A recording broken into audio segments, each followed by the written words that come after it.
So, Jolly 3 released this Friday with little to no buzz surrounding it, which baffles me. In spite of being one of the few franchises from the Hindi film industry which has been consistent to its core and entertaining the mass audience is rare because nowadays franchisees are just mere cash grabs with many having no relation to its preceding film and many conveniently replacing the side actors and actresses to suit their need. But kudos to the makers for actually assimilating both jollies, and I know it is basic, but finally a sequel where actresses are not replaced.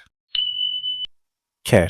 So, this time the makers decided to combine the previous two jollies of part 1 and part 2, which was a great news as both being very capable actors when it comes to the comedy genre. And you can witness in the scenes when the lead shares screen, the amount of improv they do can't really be written in the paper. Their action, reactions, dialogue bazi are all testaments to the X factor they bring in, especially when it comes to comedy. And not to forget, along with Saurabh Shukla, they really form a lethal combo. So, the story set in Delhi Session Court, where the two jollies are practicing law, and as their name is same, there is a genuine confusion between the clients, and lot of client stealings happen. Because of this, there is genuine animosity between the two leads. So, what happens when Janaki, played by the national award winner Seema Biswas, is beaten by the system for justice, come to ask for help against the big corporate leader played by Gajraj? The story also highlights the plights of the farmers in getting justice. So, let's dive into what I like and I didn't like about the film. Well balanced casting and comedy. You really can't fault anyone's performance in this film. Of course, you have the duo of Akshay Kumar and Arshad Warsi who carry the film, while Akshay is the biggest star. Arshad screen time was kind of short but was given proper respect towards the end, where nowadays actors get insecure and want every spotlight and monologues. Here, let's just say, in spite of Akshay having slightly longer screen time, the torch was passed at the right time of the film. Also, kudos to Akshay for being gracious enough for this to happen. It just shows his security as an actor.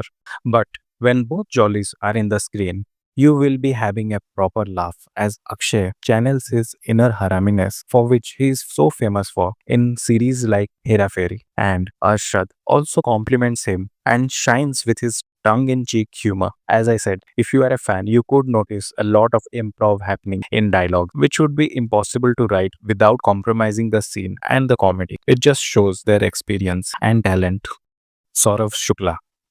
The veteran had tremendous chemistry with both jollies, and I just wished I had explored more about these three. I mean, they sort of did so in a restaurant scene, but that seemed like a bad subplot to explore. Gajraj Rao. He shines as a megalomaniac in this film, as he will be calm and composed, but when his fragile ego is touched, he will go beyond any level to achieve it. Seema Viswat, who didn't have many dialogues, did her job with her silences and her eyes. And especially one particular scene at the end will definitely give you goosebumps because you can't mistake her silence for her submission. It's her restraint, writing, and messaging. This film is so well made for a mass audience as it carefully blends the messaging with the storyline. It also adds moments of laughter organically, which does not make this film entirely serious because it's the signature IP of this franchise that even in serious situations, some comedy keeps happening, which feels organic to the audiences. The makers decided on strategic plot structure where all the comedy happens in the first half and in the second half would be all the important expositions regarding the film. It shines with the messaging in the end when Ram Kapoor and one of the Jollies have very crucial monologues regarding society. But the tonality shift might be little off for some because if you compare it with Mamla Legal Hai in Netflix, they also shifted from comedy to sometimes serious situation effortlessly, which lacked a bit in my general opinion, but nothing to worry about. Some unnecessary subplots. The first thing that comes to my mind is Saurabh Shukla's arc. I get the makers wanted him to portray to be more normal, like the public, but it kind of deters the film pacing as they explore his subplot in a very lazy manner without properly integrating with the film. I mean, they could have found a way to integrate him with other jollies because every time they shared screen, it was a laugh riot.